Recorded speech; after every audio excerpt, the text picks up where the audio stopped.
Okay, module 6, 3 questions. I did question 1, 3, and 4. Question 1. In what way does nonverbal communication add to or distract from the communication process? Be specific in your response. Cite the text and illustrate your response with a personal example of how nonverbal communication has impacted communication interaction in your life. So,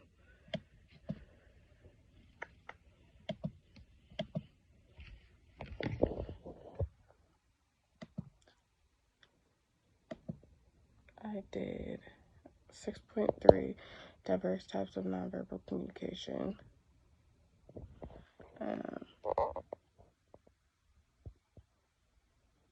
So what I was getting out of this was, it said,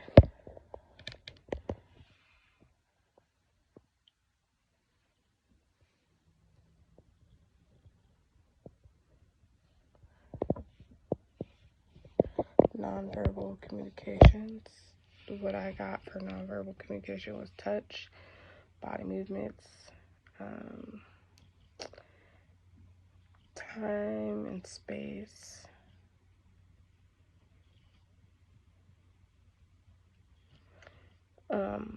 eye contact,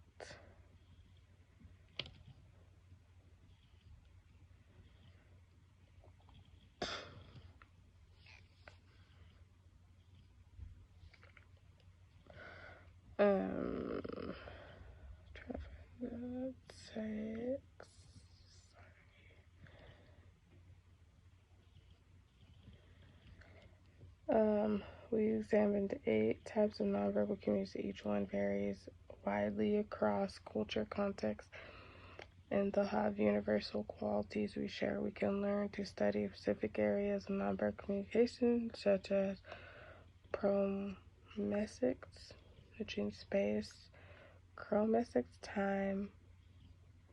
I have no clue if I'm saying these words right. Kinesic, body movements, or haptics, touch. Learn to recognize each type of nonverbal communication will help enhance your incisive as an intellectual communicator. So let's talk about something in your life.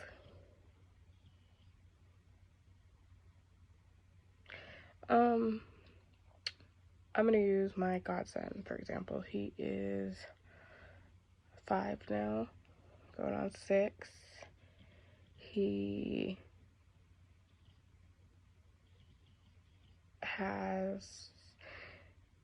He's on the spectrum. He didn't start talking until he was almost 5. He still kind of doesn't, some things, he kind of talks fast. So we used a lot of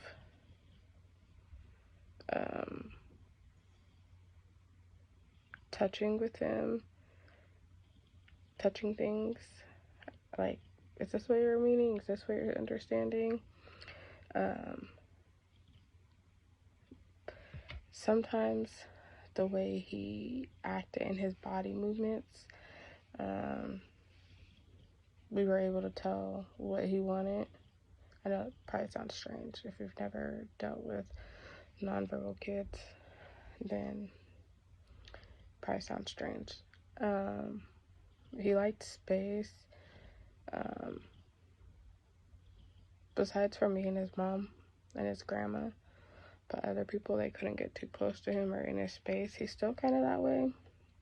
Kind of have to let him come to you.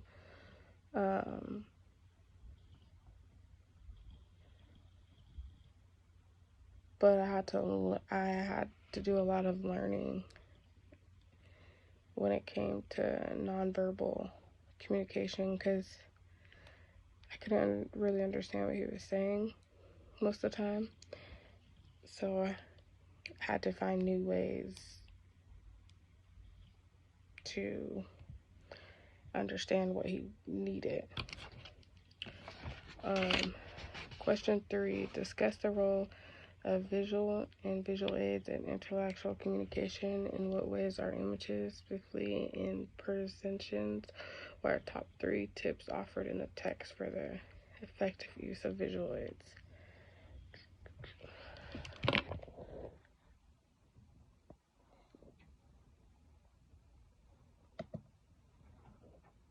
I used 6.4, communication without words. Talked about visual aids. Sorry, I'm using my phone, guys. I usually print the book out, but I didn't this time.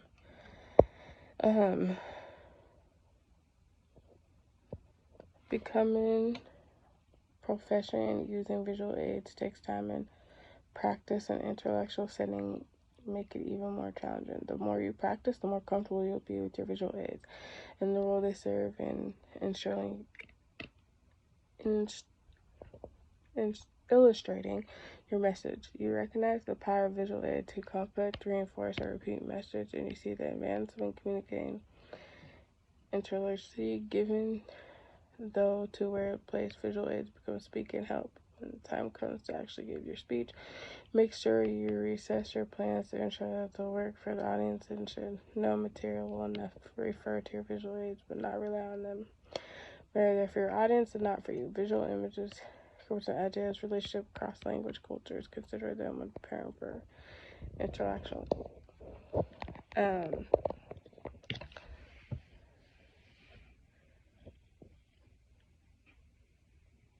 So, the top 3, I think what they gave for this was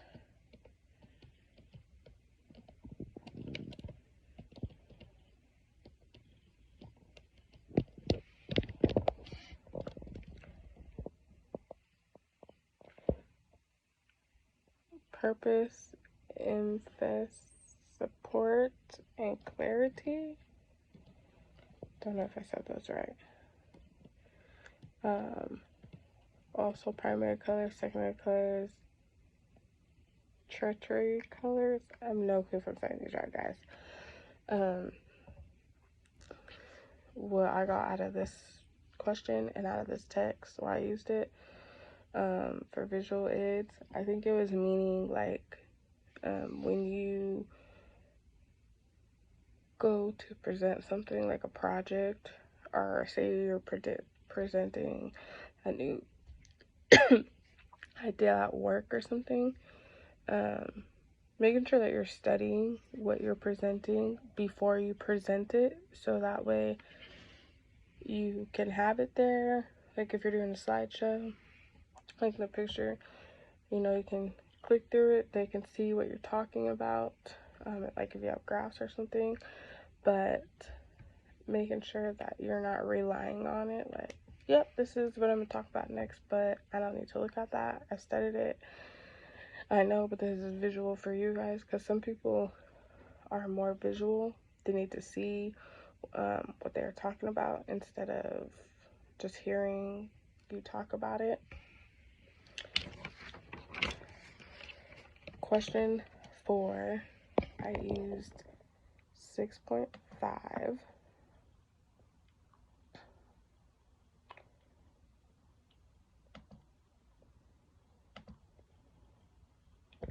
Improving your nonverbal communication across cultures. Using the text as your primary resource, what are ways you can best improve your nonverbal communication skills to enhance your intellectual communication? Give at least 4 specific tips and discuss how you may implement them in your life.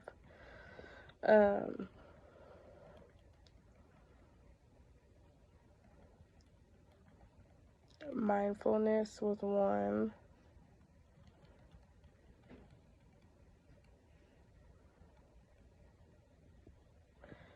Being an observer.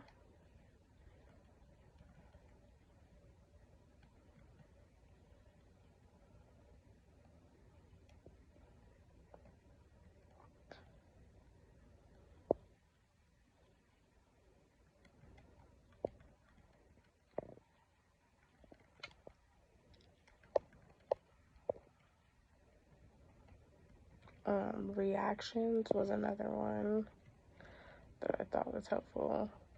An observer and nonverbal communication.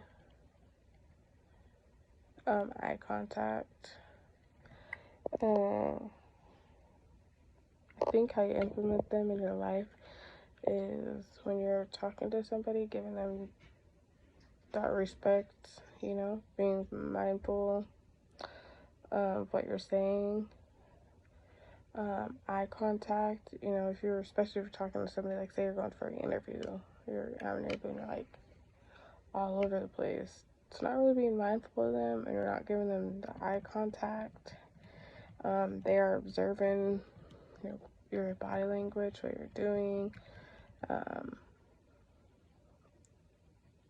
talking. I'm just going to use an interview for example. I think in a lot of interviews, they kind of look for your reaction, like your body language and things.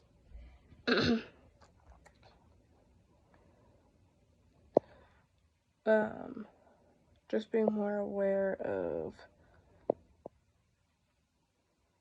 when you're not being verbal, how non-verbal you actually are being. I feel like non-verbal is a little bit more noticeable than not being verbal. Like, if you're just listening to someone, like somebody's talking or like, and you're not saying nothing, I feel like you're being more non-verbal, and that they can tell. So just being mindful. In this, don't know if I really went to this. That's what I felt for question number 4.